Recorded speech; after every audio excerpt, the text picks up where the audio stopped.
Bon, merci beaucoup. Comme moi, Tata et moi, on a fait mon santo. Je vous en prie.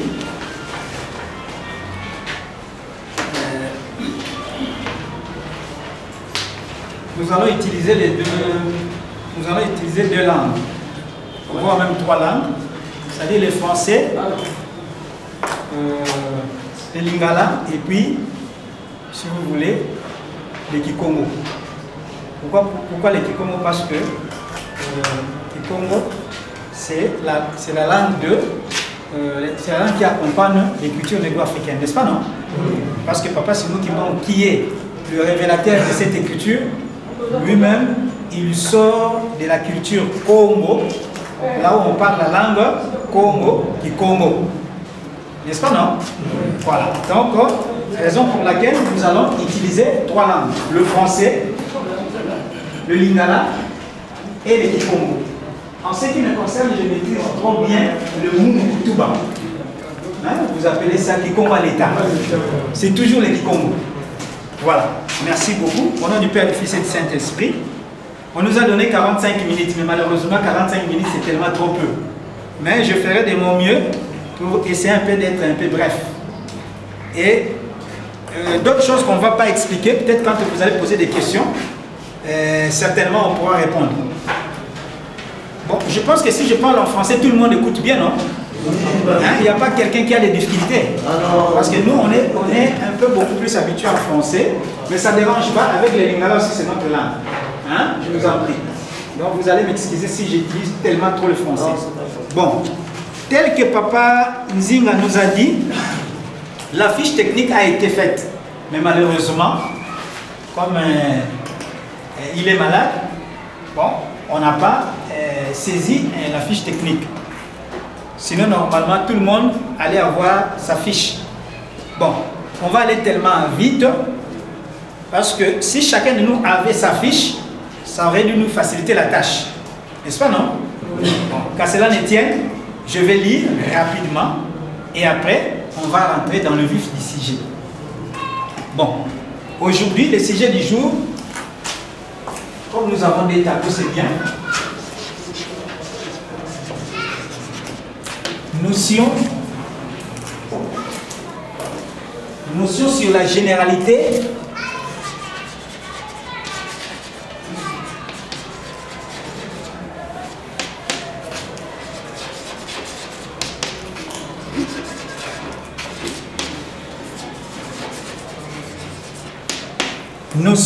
généralité des écritures.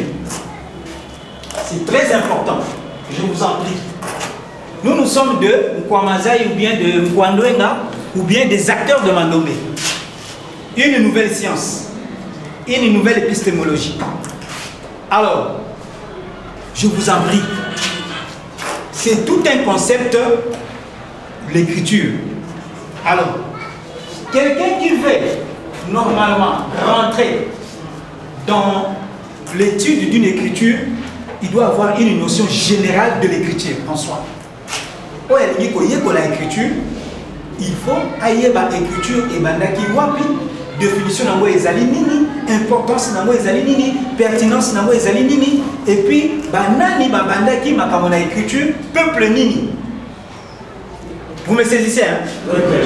Donc tu ne peux pas seulement te croiter sur le Mandome, et quand tu vas être devant les gens, tu expliques le Mandome, qui est aussi une écriture en soi. Mais les gens ne vont pas te comprendre parce que l'écriture commence quelque part. Donc, dans toute chose, il y a toujours un début. Voilà. Alors, notion sur la généralité des écritures. Je vais rapidement. La matière, comme dans la fiche, on nous a souvent l'habitude d'écrire. Bon, intervenant, c'est moi. La matière, s'informer sur la réalité intégrale de la notion d'écriture pour comprendre la grandeur de la mission universelle du SEMA, laquelle consiste à réorienter les systèmes de pensée des Noirs. Bon, je vous en prie, ce n'est pas la peine d'écrire pour l'instant parce que vous en aurez. Hein, la fiche technique là, dès que papa va les saisir, et puis vous en aurez. Donc, on va s'informer sur la réalité intégrale de la notion d'écriture pour comprendre la grandeur de la mission universelle qui est la nôtre, hein, la mission universelle du sément, laquelle mission consiste à réorienter les systèmes de pensée noirs. Donc, les années dans ma cas, c'est surtout où il y a Papa Dianguenda. Papa Dianguenda, la mission il y a la Kinango, où il est commis à Papa Simon Kimam. Qui a nani? Il quelque part, ils sont tous allés désorientés. Ils sont tous allés désorientés. Alors, Mandombe et qu'on permettre Bisson et réorienter le système de pensée na Bisson Baïno pour être dans un stade de développement. Ni t'étais cela, rien à faire. Parce que nous sommes désorientés. Alors, on va expliquer tout ça. Bon. Généralité sur les Écritures. Introduction. L'ère de la lumière d'un peuple ou d'une civilisation commence là où celui-ci arrive au niveau de dissocier la langue et l'écriture. Ah, bah, ici, lumière et la civilisation ou un peuple, s'il parvient à dissocier la langue et l'écriture.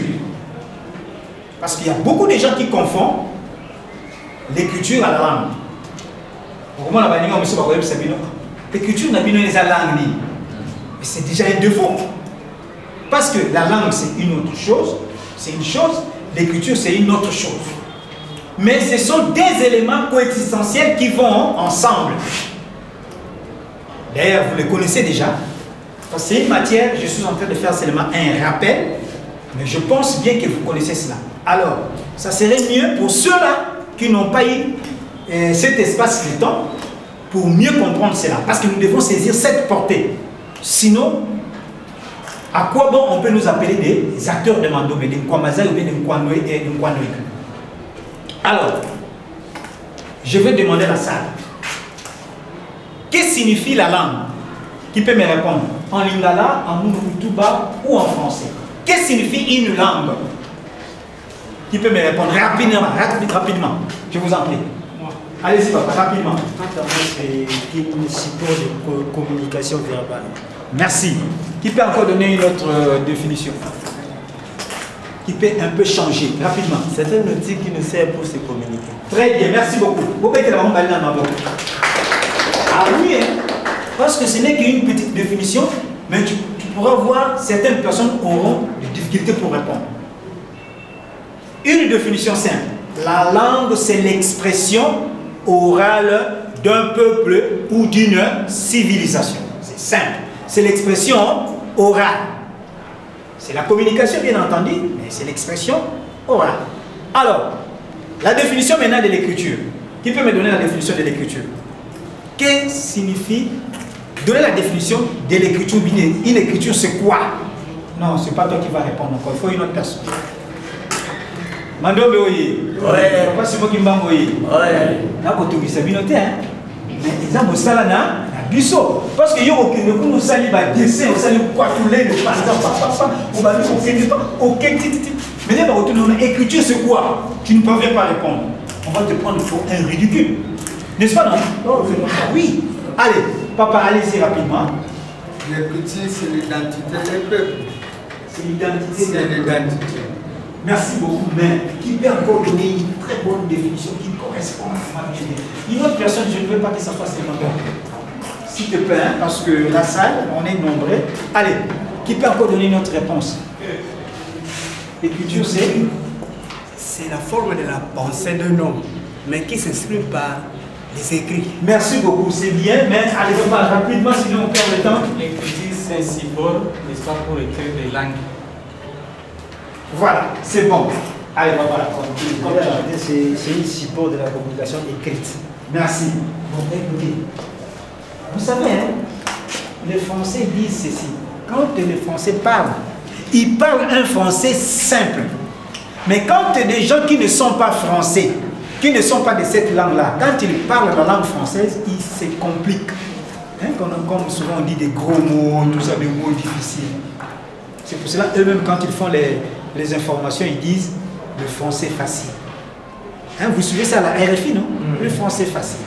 Moi, j'ai donné la définition de la langue. La langue, c'est l'expression orale d'une civilisation. Donc l'écriture, c'est l'expression écrite. C'est tout, au lieu d'aller plus loin. Merci beaucoup. On continue.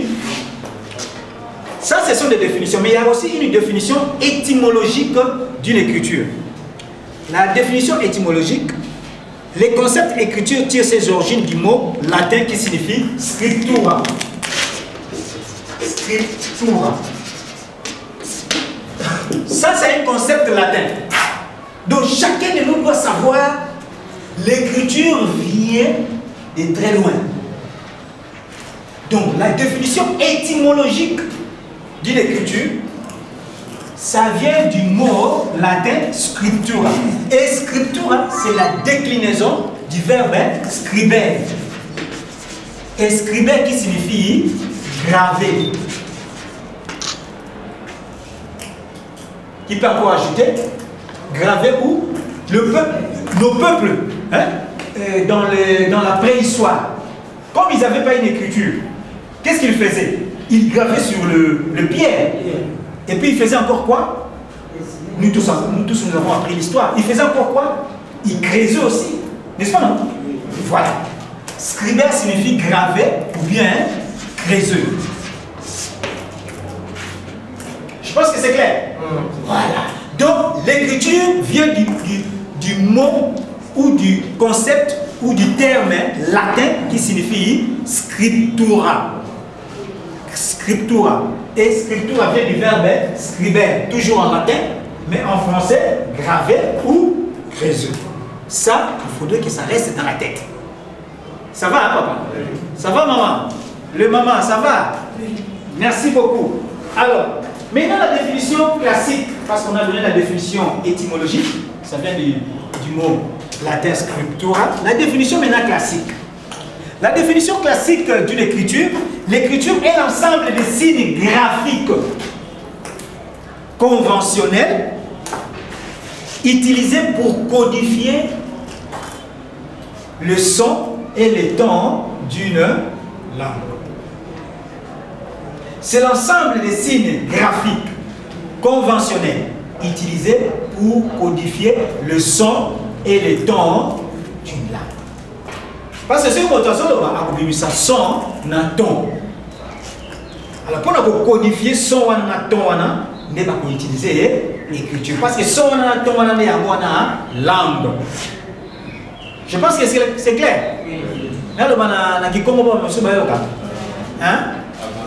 Ah, on peut avancer, hein?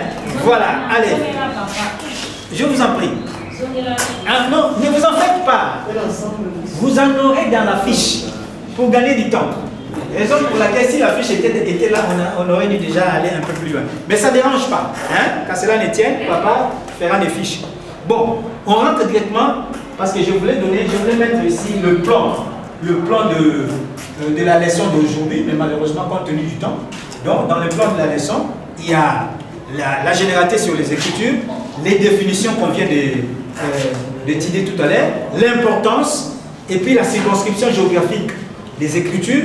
On va voir aussi la carte d'identité d'une écriture, bien de l'écriture. Et puis, en plus, on fera aussi la conclusion. Et enfin, on fera maintenant l'arbre généalogique des écritures. Rapidement, importance de l'écriture. L'écriture constitue l'autorité et la dignité d'un peuple. Ça, vous connaissez, c'est comme on venait de dire ici. L'écriture est aussi un élément majeur de l'unité linguistique d'un peuple ou d'une civilisation. Tout à l'heure, là, je viens de dire ça dans la définition. L'écriture est généralement à la base de la prolifération des inventions, telles que les cas de l'imprimerie. Il peut encore ajouter, l'écriture est généralement à la base de la prolifération des inventions. Donnez-moi des inventions que vous connaissez, que l'écriture est à la base. L'imprimerie, quoi encore? Mais vous utilisez ça, tout ça. La machine à écrire. Ajoutez encore l'ordinateur.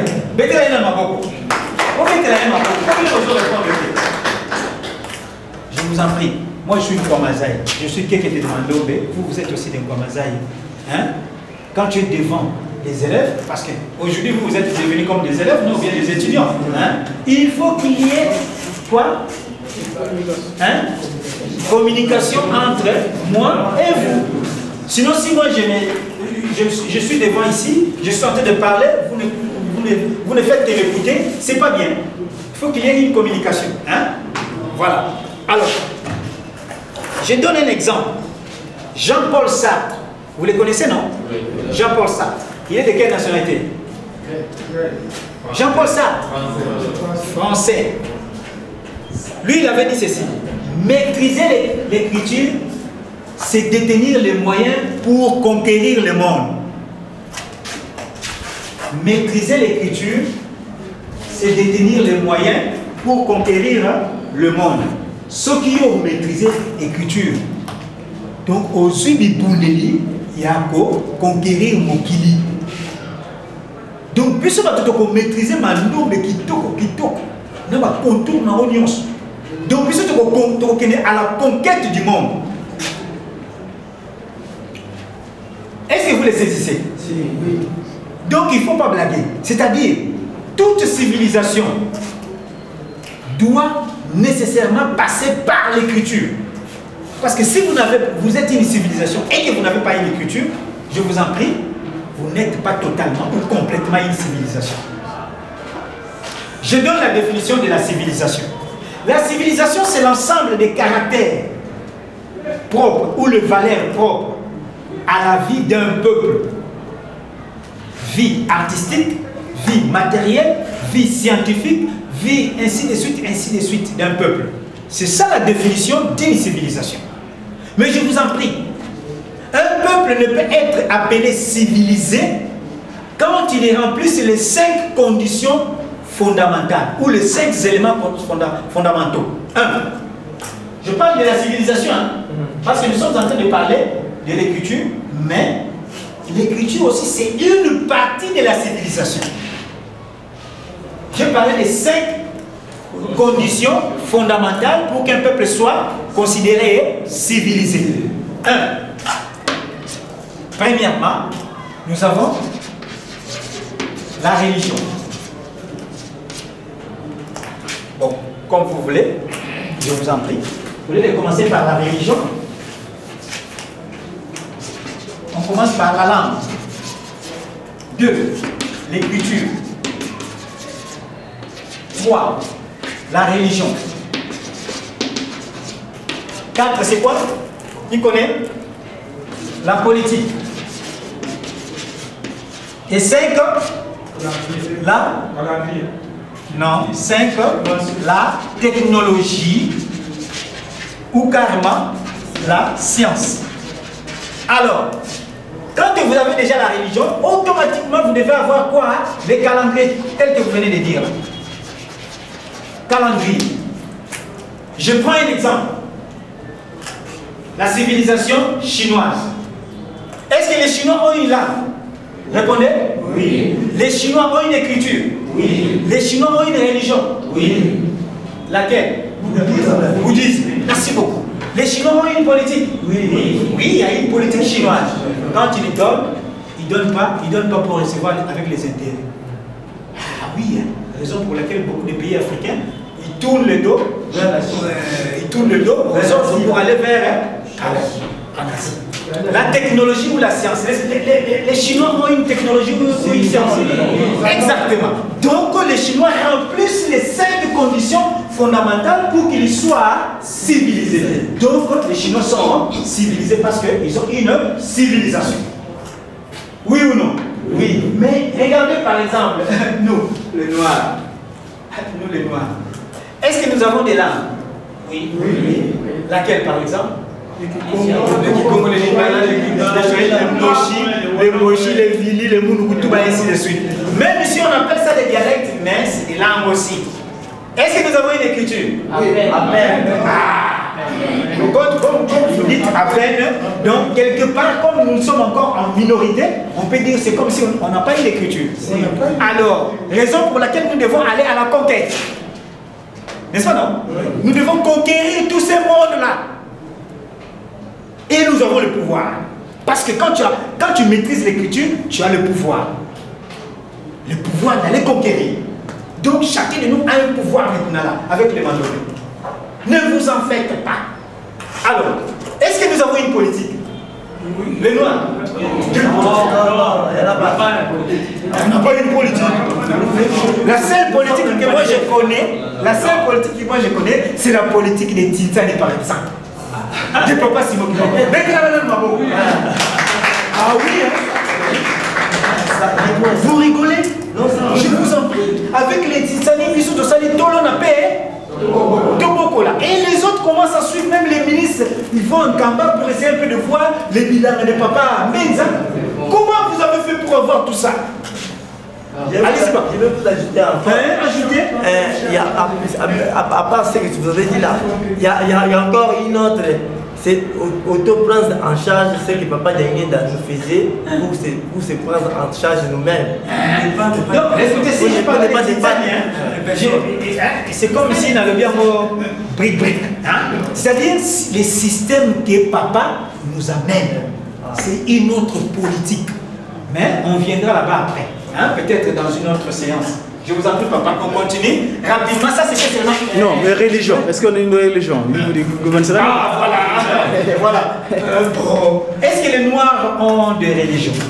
Oui. Non. Les amis sont partagés. Oui. Bon, papa répond. Pourquoi je dois aller? Je m'explique. Parce que spirituellement, nous sommes toujours influencés par les Occidentaux. Donc nous sommes dictés par les Occidentaux. Non. Ça nous pose la question, est-ce que nous avons une religion? Il y en a. Mais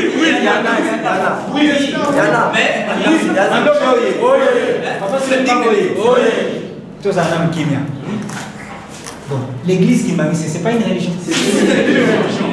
Mais je pose la question. Attendez. L'église machuaniste, c'est pas une religion? Oui. L'église Lassie Zéphirin, ce n'est pas une religion? Ce ne sont pas des religions des Noirs. Répondez, ce ne sont pas des religions des Noirs. Ce sont des religions des Noirs. Quand bien même le blanc ne veut pas, mais ce sont nos religions, nous. Le kimbangisme, c'est une religion, bien entendu, commencée par le noir, même si ça va atteindre toute la planète, mais c'est une religion avec de fondements spirituels, bien entendu, de Dieu, mais africaine, de noirs. Donc nous avons une religion. Ah oui, reconnue dans le monde entier. N'est-ce pas, non? Oui. Voilà. Allez, je pense qu'on peut enlever ces brèches-là. C'était seulement une brèche. Voilà. Alors, rapidement, on continue. Quand bien même que ça, là, ça ne se trouve pas dans la fiche technique. On descend rapidement. On descend rapidement sur la circonscription géographique des Écritures. Suivez-moi attentivement, parce que, compte tenu peut-être du temps, on va parler de beaucoup de choses. Bon, dans la circonscription géographique, je ne vais pas aller en détail parce que vous aurez la fiche technique, mais écoutez, dans la circonscription géographique des Écritures, dans le monde, nous avons l'écriture latine, écriture latine, écriture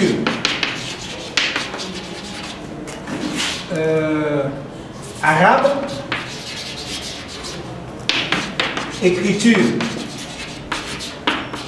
d'origine indienne,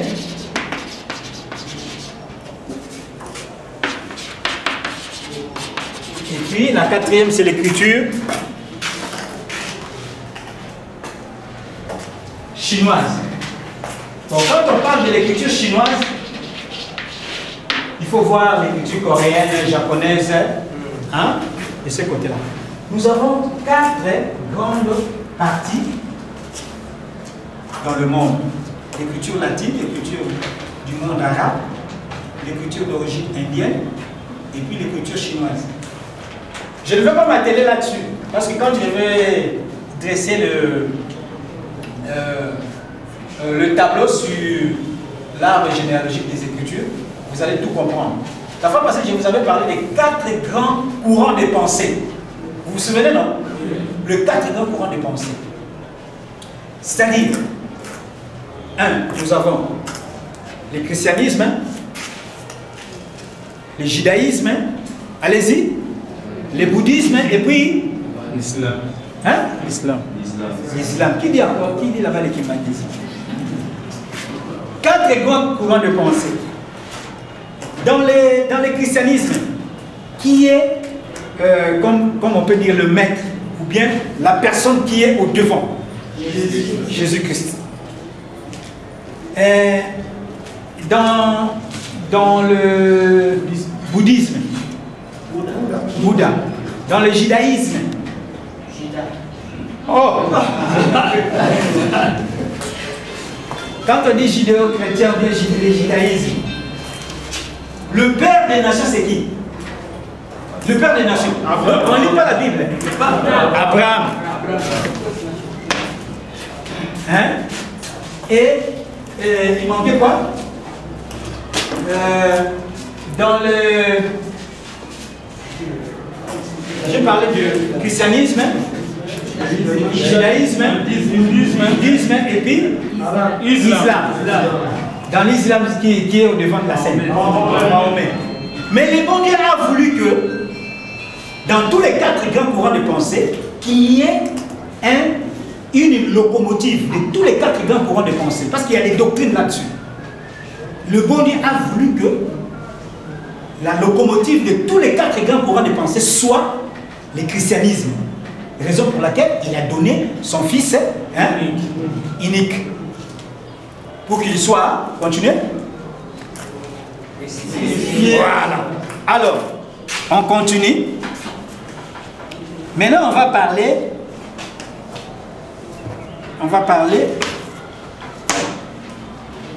sur l'arbre généalogique.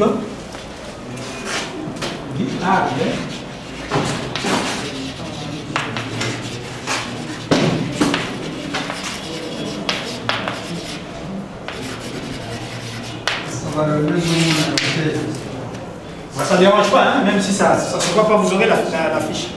En tout cas, s'il y avait la fiche, on aurait dit aller un peu vite, mais bon, que voulez-vous? Allez, rapidement, suivez.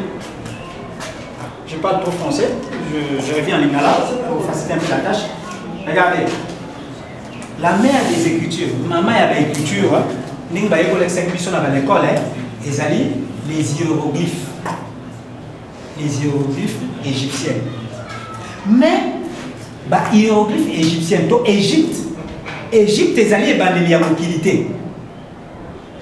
Mais ils allaient à l'élia écriture. Ça va? Oui. Donc, tu as commis hiéroglyphe.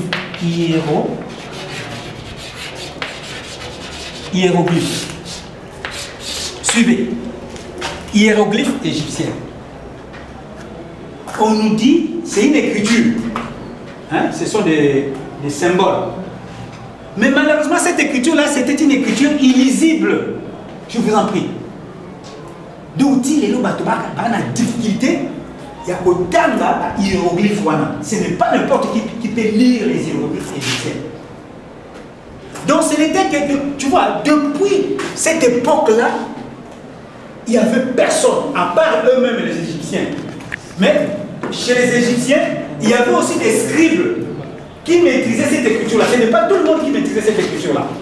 Raison pour laquelle ces scribes-là étaient plus forts que même le pharaon lui-même. Parce qu'il y avait même des pharaons qui avaient des difficultés pour déchiffrer les hiéroglyphes. Raison pour laquelle Pharaon, autour de lui, il y avait des scribes. Et ces scribes-là devenaient comme si des gens qui sont forts. Parce que pour déchiffrer ces écritures-là, Pharaon faisait appel à ces scribes. Je pense que c'est clair. Hein? Ça, c'est l'histoire. Donc, c'était une écriture illisible. Alors, maintenant, ce n'était qu'en 1800, suivez, 1822, je crois, si j'ai une bonne mémoire, 1822, Champollion, qui est français, un chercheur, c'est pour ça que nous sommes des chercheurs, il faut faire des recherches. Champollion, qui est français, c'est lui qui avait déchiffré les hiéroglyphes égyptiens. Champollion. Parce que lui, il était orientaliste. C'est-à-dire qu'il faisait l'étude de langue et des civilisations orientale. En tout cas, il était ancré dans ça, Champollion, le français. Ce n'était qu'en 1822, il déchiffrait les hiéroglyphes. Et ça a permis à d'autres chercheurs de faire beaucoup de recherches parce que l'Égypte est la mère des Écritures. Alors, c'était une parenthèse. On descend. La personne qui avait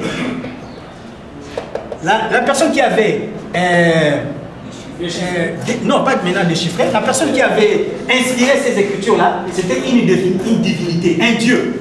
Parce que vous savez, à l'époque, en Égypte, il y avait des divinités, hein? Déesse 2, déesse 2, Dieu 2, n'est-ce pas, non?